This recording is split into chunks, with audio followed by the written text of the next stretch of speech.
परिचय। आज हम भौतिक राशि के मात्रकों और मापन के बारे में अध्ययन करेंगे।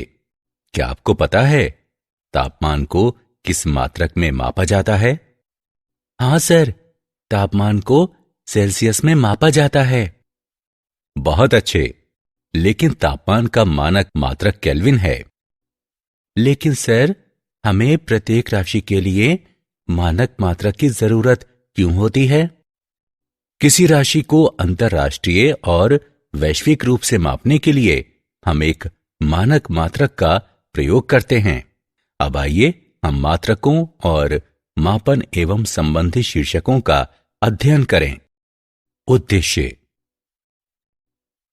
इस पाठ के अंत में आप निम्न करने में सक्षम हो जाएंगे: मात्रकों और मापनों को परिभाषित करना, लंबाई के मापन को समझना, द्रव्यमान मापना, समय मापना, त्रुटियों का विश्लेषण करना, महत्वपूर्ण आंकड़ों को समझना, विमीय सूत्रों और समीकरणों को लिखना और वित्तीय विश्लेषण को समझना।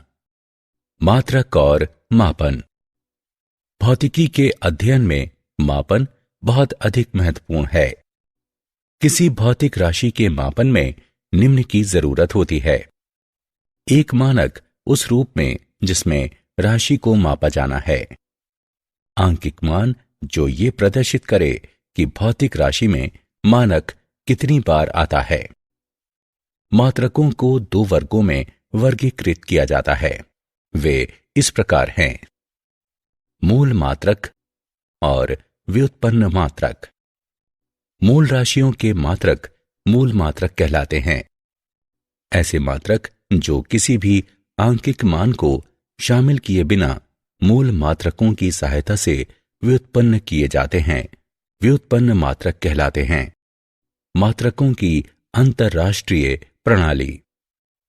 लंबाई, द्रव्यमान और समय के लिए अंतरराष्ट्रीय रूप से 4 प्रणालियां हैं: MKS यानी मीटर किलोग्राम सेकेंड, CGS यानी सेंटीमीटर ग्राम सेकेंड, FPS यानी फुट पाउंड सेकेंड, SI यानी मात्रकों की अंतरराष्ट्रीय प्रणाली।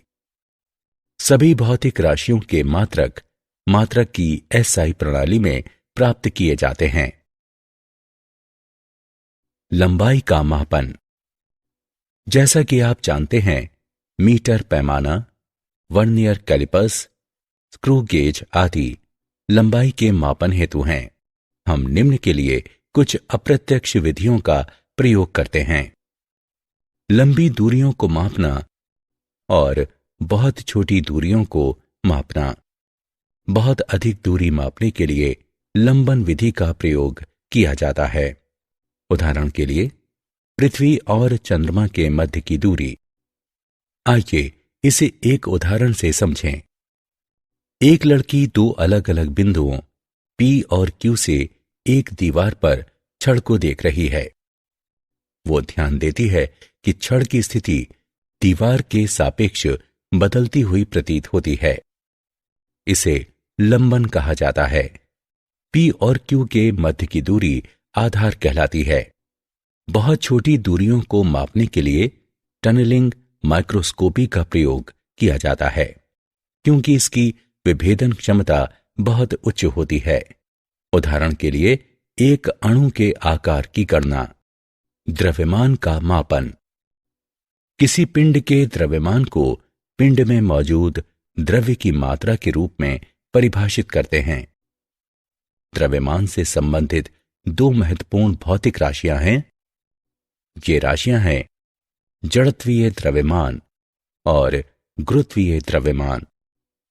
जड़त्वीय द्रव्यमान: पिंड का द्रव्यमान पिंड के जड़त्व की माप द्वारा निर्धारित किया जाता है। पिंड का द्रव्यमान जितना अधिक होता है, पिंड में दिया गया त्वरण उत्पन्न करने के लिए उतने ही अधिक बल की आवश्यकता होती है। F बराबर ma, m बराबर F/a। किसी पिंड के जड़त्वीय द्रव्यमान को मापने के लिए हम जड़त्वीय तुला को उपयोग में लाते हैं। गुरुत्वीय द्रव्यमान, यह पिंड का वह द्रव्यमान है जो पृथ्वी के कारण इस पर कार्यरत गुरुत्वीय खिंचाव को निर्धारित करता है। पिंड के गुरुत्वीय द्रव्यमान को मापने के लिए हम सामान्य तुला का प्रयोग करते हैं। किसी वस्तु का द्रव्यमान इसके द्रव्यमान की ज्ञात द्रव्यमानों से तुलना करके ज्ञात करते हैं। परमाणुओं और अणुओं के संदर्भ में द्रव्यमान का मानक मात्रक एकीकृत परमाणविक द्रव्यमान मात्रक U है। एक एकीकृत परमाणविक द्रव्यमान मात्रक बराबर 1 U बराबर कार्बन -12 समस्थानिक के एक परमाणु के द्रव्यमान का 1/12 जिसमें इलेक्ट्रॉनों का द्रव्यमान शामिल है, बराबर 1.66 गुणे 10⁻⁻27 किलोग्राम। समय का मापन, ऐसी घटना जिसकी पुनरावृत्ति होती है समय की माप के रूप में प्रयोग की जा सकती है। मापन पुनरावृत्तियों की गिनती पर आधारित होता है।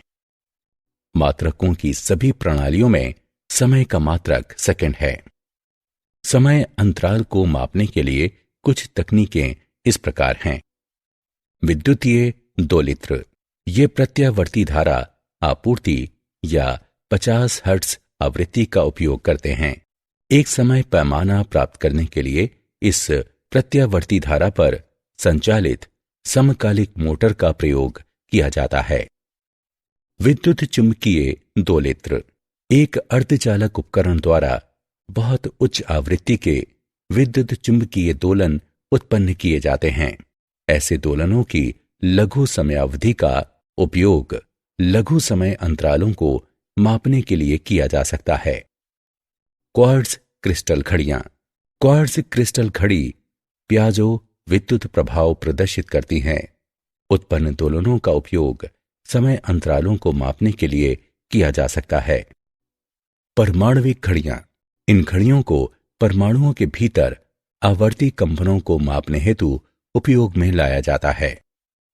रेडियो एक्टिव तिथि, समय बीतने के साथ साथ जिन रेडियो एक्टिव परमाणुओं का क्षय हो चुका है उनसे मौजूद परमाणुओं की संख्या के अनुपात को नोट करके लंबे समय अंतरालों को मापने के लिए इस तकनीक का प्रयोग किया जाता है। जीवाश्मों की आयु का अनुमान लगाने के लिए कार्बन का उपयोग किया जाता है। त्रुटि, किसी माप उपकरण द्वारा प्रत्येक मापन के परिणाम में कुछ अनिश्चितता होती है। मापन की त्रुटि को अनिश्चितता के एक प्रकार के रूप में परिभाषित किया जाता है। एक मापन की शुद्धता वो माप होती है जो ये बताती है कि मापा गया मान राशि के वास्तविक मान के कितना निकट है। परिशुद्धता हमें ये बताती है कि राशि को कितनी विभेदन क्षमता या सीमा तक मापा जाता है। त्रुटियों के 3 प्रकार हैं। निरपेक्ष त्रुटि, ये इसके मापे गए मान और वास्तविक मान के मध्य का अंतर है। सापेक्षिक त्रुटि, इसे इसके मापन की निरपेक्ष त्रुटि और इसके वास्तविक मान के अनुपात के रूप में परिभाषित किया जाता है। प्रतिशत त्रुटि, ये 100 के साथ इसकी सापेक्षिक त्रुटि का गुणनफल है। उदाहरण, आइए त्रुटियों का एक उदाहरण लें।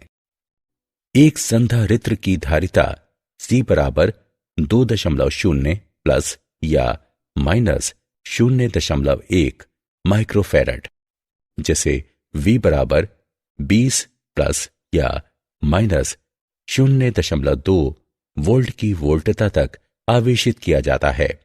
संधारित्र पर कितना आवेश Q होगा? उपयोग करें Q बराबर CV। आइए हल देखें। Q बराबर CV गणना करने पर हमें प्राप्त होता है Q बराबर 40 गुणे 10⁻⁻6 कूलॉम। C में त्रुटि बराबर 2 में 0.1 भाग बराबर 5%। V में त्रुटि बराबर 20 में 0.2 भाग बराबर 1%। Q में त्रुटि बराबर 5% प्लस 1% बराबर 6%। इसलिए आवेश Q बराबर 40 प्लस या माइनस 2.4 गुणे 10⁻⁻6 कूलॉम।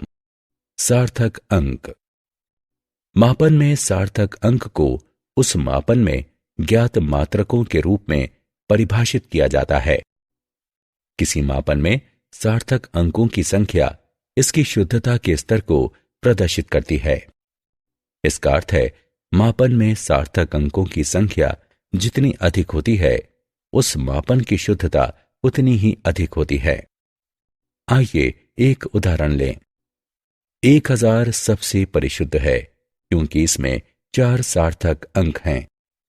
सन्निकटन करना यह एक ऐसी प्रक्रिया है जिसके द्वारा सार्थक अंकों की संख्या को जरूरत के अनुसार घटाया जा सकता है। आइए एक उदाहरण लें। L बराबर 2.6587 सेंटीमीटर। सन्निकटन करने पर L बराबर 2.659 सेंटीमीटर। उदाहरण। आइए सार्थक अंक का एक उदाहरण लें। एक घन की भुजाओं को 6.052 मीटर मापा जाता है।